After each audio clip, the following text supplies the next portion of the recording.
네, 오늘은 역대하 31장으로 말씀을 전합니다. 우리는 예수님을 믿는다라는 것은요, 하나님이 처음 정해주신 위치로의 회복을 의미합니다. 그 경로에서 벗어나서 다른 길로 가고 있던 우리가 제대로 된 경로에 위치하고 있다는 것이 예수님을 믿으면서 걸어가게 되는 길이죠. 그렇다고 해서 우리가 보고 있던 세상이 확연하게 달라진 것은 아닙니다. 우리가 처한 상황은 그 이전과 동일하고 세상 사람들과 동일한 역사를 경험하면서 같은 시간과 세상에 놓여있기 때문에 그렇습니다. 우리에게는 여전히 같은 24시간이 흐르고 익숙한 월요일, 화요일, 토요일이 반복이 됩니다. 예수님을 믿기에 우리는요, 새로운 일을 기대하고 특별한 변화를 기대하지만 정작 중요한 것은 그보다 더 근본적인 문제에 있다는 것이죠. 바로 나는 지금 내 자리에 있는가? 나는 적법한 길로 행하고 있는가?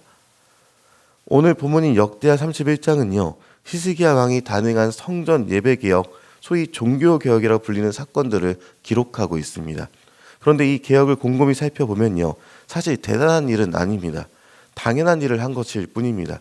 그러니까 원래의 위치로의 회복을 한 것이죠. 그렇지 않았던 그 이전이 이성했던 것입니다. 그렇게 중요한 것은요.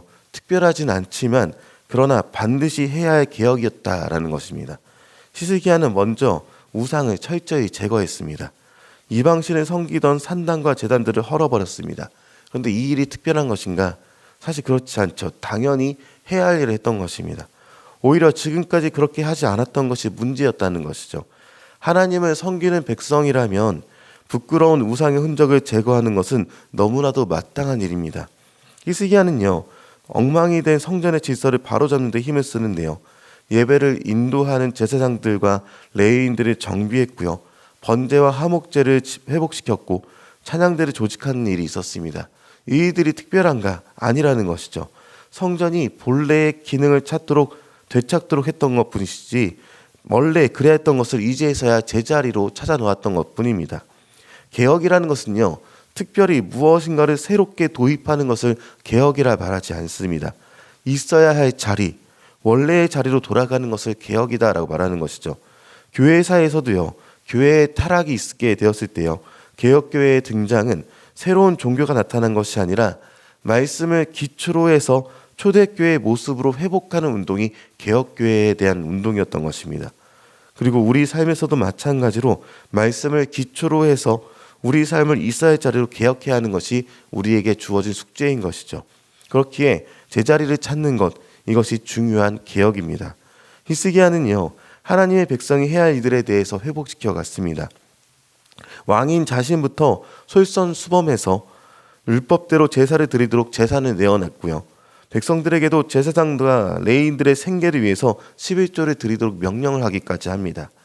백성들이 이를 따르니까 성전 창고에 11조가 쌓였고 헌물을 보관하고 분배하는 체계를 정비하게 되는 것이 11절부터 일어나게 되는 사건들인 것이죠.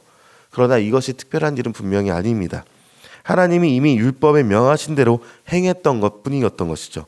원래 있어야 할 자리에 하나님을 모셨고 하나님께서 정하신 질서를 회복해 가고 있었던 것입니다. 무너지고 흐트러진 것들을 원래의 자리로 돌려놓는 것, 이것이 히스기야가 행한 것입니다. 그래서 우리는 우리 삶 속에서 제자리를 찾아야 되는데 이제 우리는 어떤 삶을 살아가고 있었는지 돌아봐야 할 것입니다. 먼저 이 세 가지 질문을 스스로에게 해보면서 돌아보기를 추천하는데요. 하나님께서 나를 어디에 심으셨는가? 그러니까 어디에 두셨는가요? 가정과 일터, 교회에서. 그리고 두 번째로 내가 있어야 할 자리에서 벗어나지는 않았는가? 그리고 세 번째로 하나님이 맡기신 이들을 제대로 감당하고 있는가? 이 세 가지 질문을 우린 스스로에게 던져보아야 할 것입니다. 우리는 때때로 하나님이 주신 그 자리를 벗어나려 하고 엉뚱한 곳에서 억지를 부리며 살아가려 할 때가 많습니다. 그러나 하나님은요, 우리를 심으신 자리가 있는데 하나님께서 우리에게 심으신 그 자리에서 신실하게 살아가는 것이야말로 가장 중요한 일이다라고 우리는 여겨야 한다는 것이죠. 히스기야가 성전의 질서를 바로잡고 하나님 앞에서 헌신했을 때 하나님은 그를 형통하게 하셨다라고 오늘 본문은 기록하고 있습니다. 하나님을 찾고 한 마음으로 순종하는 자는 하나님께서 반드시 형통하게 하십니다. 그러나 형통이 단순히 물질적 축복만을 의미하지는 않습니다.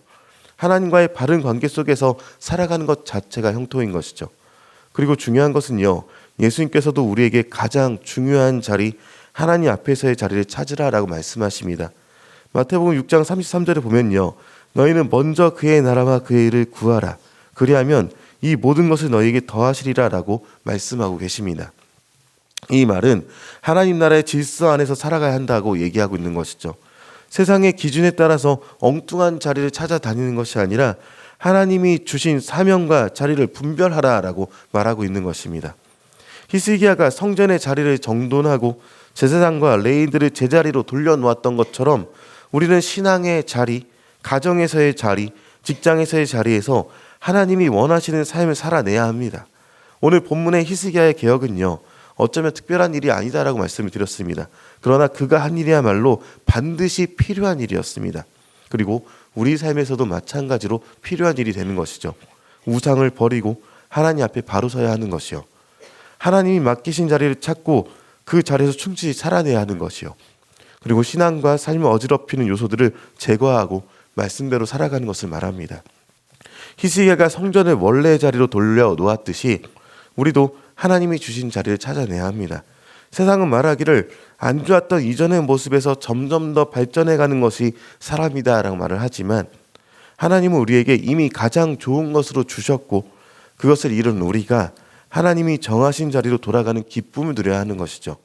그래서 오늘 본문에 히스기야의 개혁을 기억하면서 처음 지어진 목적대로 회복하는 것이 개혁임을 확실히 알아야 할 것입니다.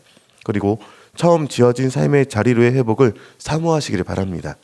그래서 오늘의 삶의 자리는요, 이전과 똑같은 삶을 세상에서 살아가지만 우리의 삶의 자리에서 온전한 개혁을 이루는 저와 여러분이 되시기를 주님의 이름으로 축원합니다.